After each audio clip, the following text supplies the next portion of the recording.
one of the young companions. He was the servant of the Prophet Muhammad sallallahu alaihi wasallam, and he is the one that allegedly I think may have lived the longest after the death of the Prophet sallallahu alaihi wasallam. So he lived to be very, very old. So he saw the era after the death of the Prophet ﷺ, quite a significant part of it. He saw the rulers, he saw the khulafa, and then the not so great leaders after that as well, the khulafa al-Rashidun, and other than that. And he's saying that in his time, so we're still talking within a century of the death of the Prophet ﷺ, which is he lived to be, I think, close to 100 years, or maybe around that time. He's saying that people performed actions in that time, which we consider to be among the generation of the Salaf al-Salih. This is the generation of the Tabi'un. That they saw some sins as insignificant. These Salaf. That the companions considered to be massive, destructive sins in the time of Rasulullah sallallahu alaihi wasallam. So in other words, what he's stating is he observed a decline in the obedience and an increase in the disobedience of people in that one generation. It could have been technically more than a generation, but the point is, in his lifetime, he saw such a decline that he's saying, you consider something less significant than a hair that we saw as destructive. If this is what Anas radiallahu anh observed in his time, and we don't know what he's talking about exactly, what's the lesson for us when we live a millennium and a half away from Rasulullah sallallahu alaihi wasallam? And what do we see as insignificant that maybe from that time they see as significant? Subhanallah. So, first, this is to be understood. For sure, the companions themselves, they were the best generation, and the Prophet ﷺ told us that they're the best generation. Allah subhanahu wa ta'ala specifically calls them out as being pleased with them. So they're a standard that we understand their level. So it's to be expected that later generations just cannot compare. But we should be all the more careful and cautious, that we have to be more on guard, that we take certain things as very light. Is it not true that it can be argued that riba is seen by quite a large number of Muslims as not being as big of a deal as others would say? So much so that we have fatawa, and I am not casting blame on the scholars. They have made their ijtihad, they have their evidences, they have their proofs, but they have made fatwa allowing certain types of transactions that other scholars have labeled as being riba. I'm not putting scholars against each other. I'm just saying that the issues of our time have become so complicated that some people say, look, it's a necessity. I have to get a house, so I have to get a mortgage, and I have to do these things. And some scholars have allowed for this. It could be that this is among those kinds of examples. Of course, we find many Muslims very lax when it comes to the gender interaction. There's a degree that's permitted in Islam. What's necessary, what's allowed, what's within cultural norms, things like that. But, boyfriend, girlfriend, free mixing without boundary, without need, all kinds of things that really cross the bounds and put yourself into a big fitna.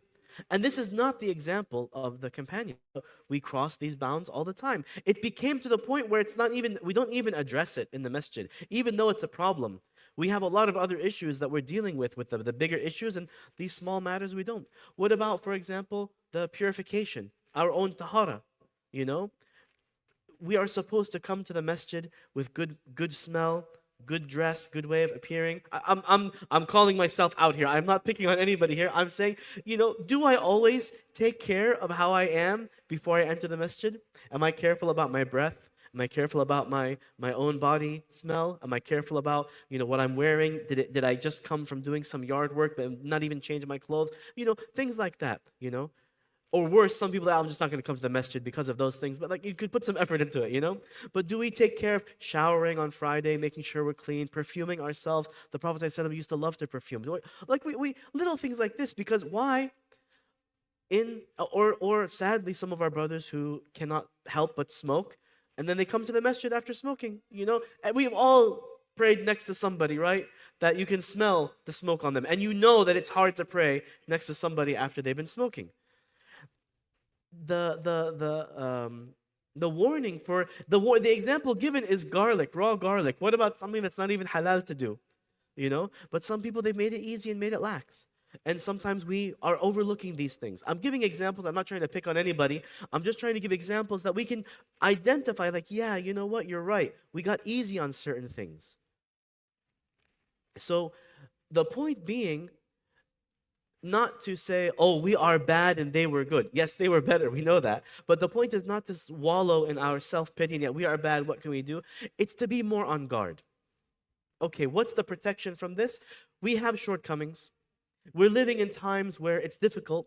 So what do? We do what the Prophet ﷺ said. In another hadith, he said, hold on to this deen with your back molars. As in, bite onto it, hold onto it, and don't let go, basically. It's gonna try to slip away from you.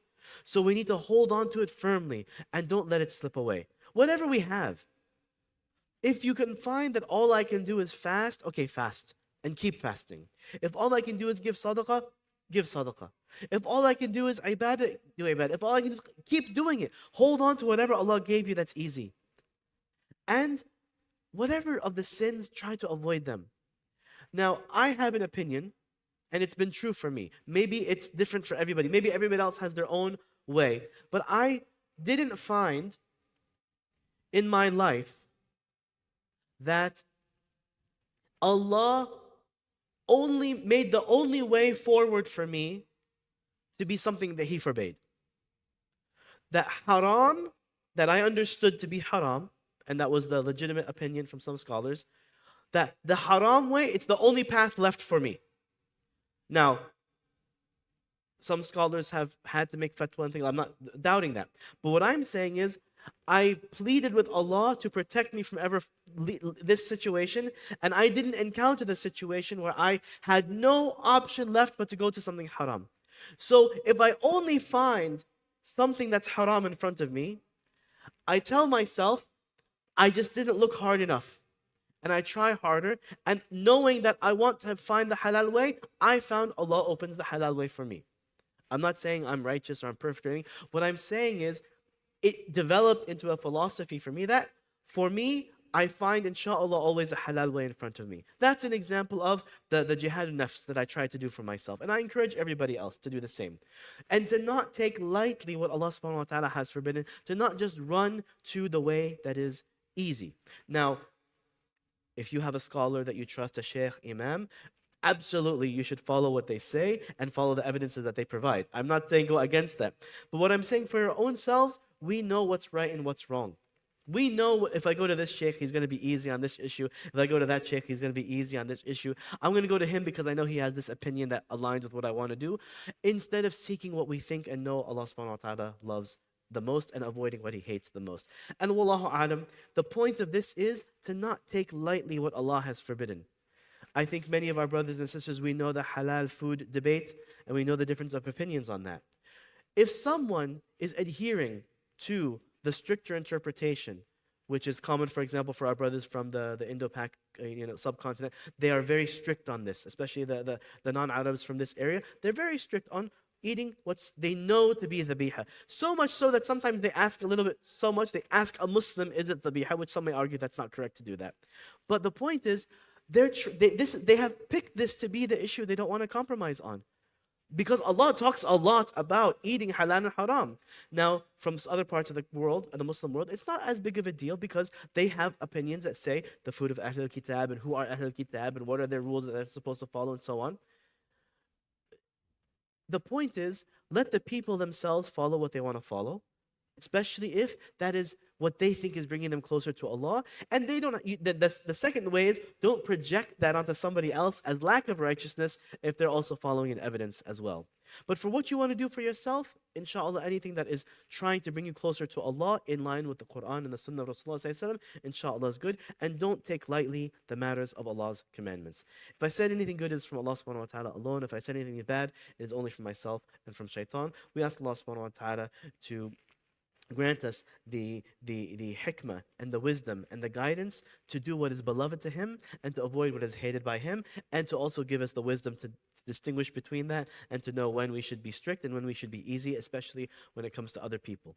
We ask Allah subhanahu wa ta'ala to grant relief and ease to all of our brothers and sisters throughout the world that are suffering through oppression, through violence, through unjust wars. We ask Allah subhanahu wa ta'ala to lift all of this oppression from them and to replace oppression with justice, to replace the violence with peace, and to replace difficulty with ease for all of them. Subhanakallah wa hamdaka wa ashhadu an la ilaha illa ant wa astaghfiruka wa atubu ilayk. Jazakumullahu khair. Wassalamu alaikum wa rahmatullahi wa barakatuh.